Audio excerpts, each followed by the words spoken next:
Mga kapatid, ngayon pong umaga, lahat tayo, lagi nating sinasabi, kasama natin si Lord.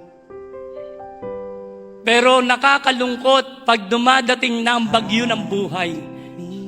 Tayo yung unang natatakot, nababalisa, nangangamba, nawawala ng pag-asa.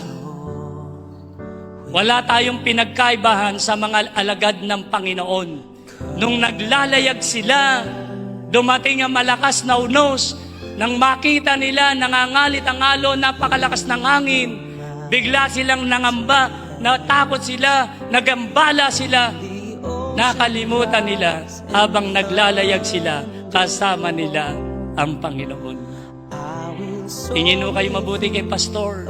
Nakakalimutan natin mula noon hanggang ngayon at sa darating na panahon, kasama natin ang Panginoon.